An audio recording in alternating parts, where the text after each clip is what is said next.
زیر 14 سال این کلیپ رو نبینم، چون روح سرگردان GTA رو پیدا کردم. بعد از کلی گشتن روح توی GTA رو توی کوه پیدا کردم.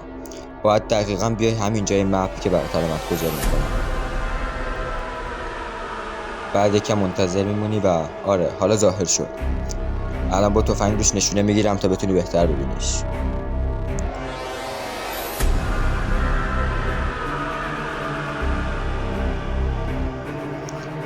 و قیافه‌شم از نزدیک این شکلیه.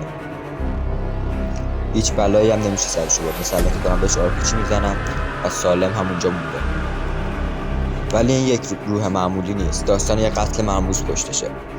اگه بیای همون جایی که روح بوده میبینی رو زمین نوشته جاک و این جاک قاتل این زن توی بازیه که توی ویدیو بعدی کامل در موردش توضیح میدم. اگه از این ویدیو خوشت اومد و دوست داری قسمت بعدش هم بسازم توی کامنت ها بگو. لایک و سابسکرایب نره.